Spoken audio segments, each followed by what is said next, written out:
الرحمن الرحیم، السلام علیکم۔ نئے چراغے نئے گلے، پیش خدمت ہے مشہور طنز و مزاح نگار جناب کنہیا لال کپور کا ایک مضمون جو ان کے مضامین کے مجموعے شیشہ و تیشہ میں شامل ہے۔ آئیے سنتے ہیں۔ نئے چراغے نئے گلے، دلی کی خاص چیز لال قلعہ ہے نہ خواجہ حسن نظامی، قطب مینار نہ ڈاکٹر ذاکر حسین۔ دلی کی خاص چیز ہے دلی کا گائیڈ، داماندہ شکست حال سوختہ سامان دلی کا گائیڈ آپ کو ان وقتوں کی یاد دلاتا ہے جب دلی دلی تھی، جب دلی میں حکیم کم تھے اور شاعر زیادہ۔ گاڑی سے اترتے ہی وہ آپ کو آن دبوچتا ہے اور اس وقت تک آپ کا تعاقب کرتا ہے جب تک آپ دلی سے بھاگ کھڑے نہیں ہوتے۔ وہ آپ کو دلی کے صرف ایک دن میں سیر کرا سکتا ہے، 12 گھنٹے میں تمام تاریخی عمارات دکھا سکتا ہے، اور اگر آپ کے پاس بہت کم فرصت ہے تو صرف 6 گھنٹے میں دلی اور دلی والے دکھا سکتا ہے۔ وہ بہت قلیل معاوضے میں آپ کے ساتھ صبح سے شام تک گھوم سکتا ہے، خضر راہ بن کر آپ کو بازار حسن میں پہنچا سکتا ہے اور ضرورت پڑنے پر آپ کی جیب کو اتر سکتا ہے۔ سب سے پہلا سوال جو وہ آپ سے کرتا ہے، آپ دلی کس غرض سے تشریف لائے ہیں؟ سیر و تفریح کے لیے، محکمہ ریڈیو میں ملازمت کرنے کے لیے، فوج میں بھرتی ہونے کے لیے؟ دلی کا گائیڈ جہاں دیدہ بزرگ ہے، اسے اچھی طرح معلوم ہے کہ سوائے ان مقاصد کے کسی شخص کو دلی میں کوئی کام نہیں۔ دلی کے گائیڈ کی معلومات وسیع اور واقفیت حیرت انگیز ہوتی ہے۔ عموماً وہ فصیل کو سفیل اور ظفر کو جفر کہتا ہے۔ تاریخ پر اسے خاص عبور حاصل ہوتا ہے، چنانچہ بسا اوقات وہ آپ کو کسی بنجر یا ویران جگہ لے جا کر یکلخت رک جاتا ہے اور سفید زمین کی طرف اشارہ کر کے کہتا ہے، اس جگہ پر جہاں آپ کھڑے ہیں مہارانی جودھا بائی کا محل تھا۔ آپ آنکھیں پھاڑ پھاڑ کر چاروں طرف دیکھنے کے بعد کہتے ہیں، مجھے تو یہاں دوربین کی مدد سے بھی میلوں تک محل کا کوئی نشان نظر نہیں آتا۔ دلی کا گائیڈ آہ سرد کھینچ کر کہتا ہے، صاحب چرخ کج رفتار نے اس فلک بوس محل کو خاک میں ملا دیا ہے۔ زمانے کی دستبرد سے اگر کچھ بچا ہے تو یہ اینٹ بچی ہے۔ اس کے قول کے مطابق یہ مہارانی کی خوابگاہ کی اینٹ ہے۔ عموماً دلی کا گائیڈ اپنے کمالات کا مظاہرہ اس وقت کرتا ہے جب آپ کو لال قلعے کی سیر کراتا ہے۔ اس وقت کی فصاحت کا یہ حال ہوتا ہے کہ وہ کہیں اور سنا کرے کوئی، یہاں تو نور جہاں کا حمام تھا، وہاں فلاں پری پیکل لونڈی کا غسل خانہ تھا، اس گڑھے میں ہاتھیوں کی لڑائی ہوا کرتی تھی، یہاں ناز بیگم شطرنج کھیلتی تھیں۔ دلی کا گائیڈ مغلوں کے شیر نسب میں حسب ضرورت ترمیم بھی کر سکتا ہے۔ مثلاً یہ جہاں آرا کا مزار ہے جو نور جہاں کی بیٹی تھی، یہ محمد شاہ رنگیلے کی قبر ہے جو فرخ سیر کے بھتیجے تھے۔ مختصر یہ کہ دلی کا گائیڈ نہایت دلچسپ آدمی ہے اور دلی کی عظمت کا سب سے بڑا امین۔ جہاں تک حسن کا تعلق ہے، دلی ایک ایسا شہر ہے جہاں بقول غالب کوئی صورت نظر نہیں آتی۔ آمنے سامنے دائیں بائیں جدھر آپ نظر ڈالتے ہیں آپ کو دبلی پتلی سیاہ فام مخلوق نظر آتی ہے، حتیٰ کہ آپ کو غالب کی بے پناہ طنز کی داد دینا پڑتی ہے کہ یہ پری چہرہ لوگ کیسے ہیں، اور کبھی تو گھبرا کے آدمی یہ سوچنے لگتا ہے کہ داغ دہلوی نے یہ کہہ کر کے جسے داغ کہتے ہیں اے بتو، اسی روح سیاہ کا نام ہے، بتوں کی واقفیت میں کیا اضافہ کیا، کیونکہ روح سیاہی جس چیز کا نام ہے وہ ہر دہلوی کے حصے میں آتی ہے۔ جسمانی لحاظ سے اہل دلی کو دیکھ کر یہ شبہ ہوتا ہے کہ قحط کلکتہ میں نہیں دلی میں پڑا تھا۔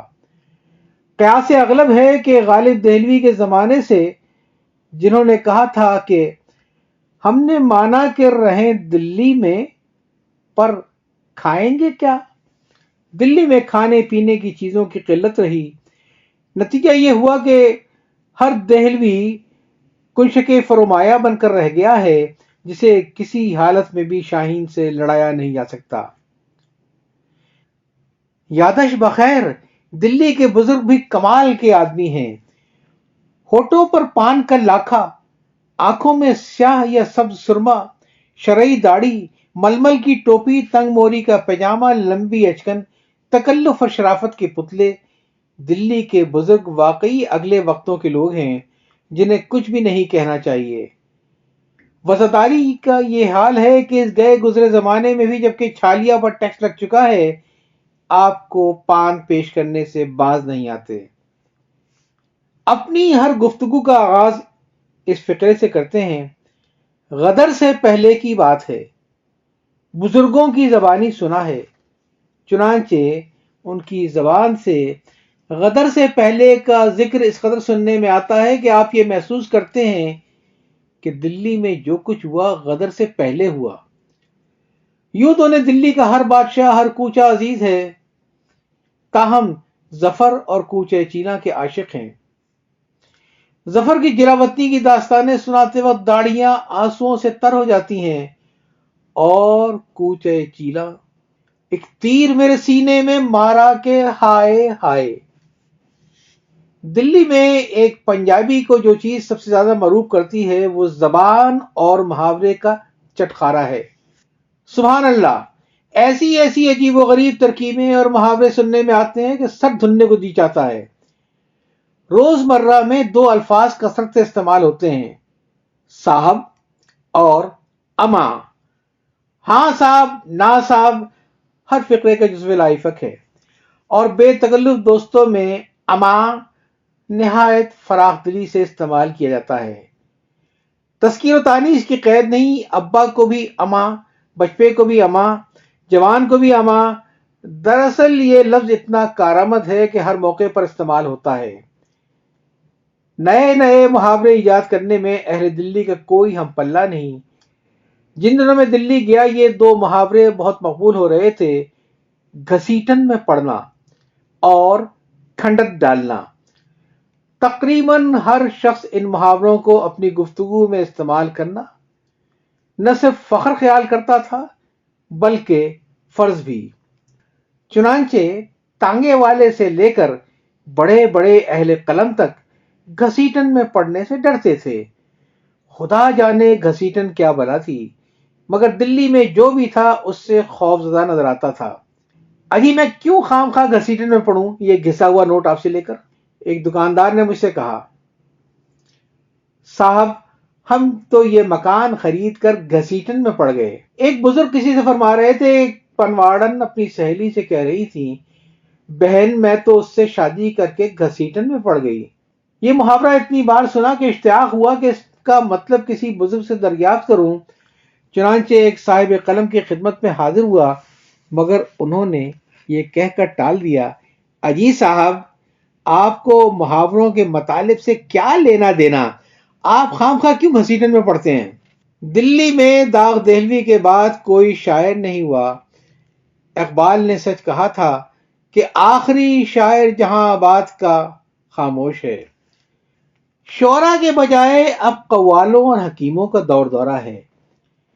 تقریباً ہر بازار، ہر کوچہ، ہر گلی میں مسیح الملک حکیم اجمل خان کا ایک آدھ جانشین آپ ضرور موجود پائیں گے۔ دلی کے ارد گرد قبریں اور مقبرے ہیں، اور دلی کی چار دیواری کے اندر حکیم۔ دلی کے قوال عام لوگوں سے زیادہ سیاہ فام ہوتے ہیں، اور گاتے وقت اس قسم کی مضحکہ خیز شکلیں بناتے ہیں کہ جی چاہتا ہے وہ مرثیہ ہی گا رہے ہوں، ہنستے ہنستے آپ کے پیٹ میں بل پڑ جائیں۔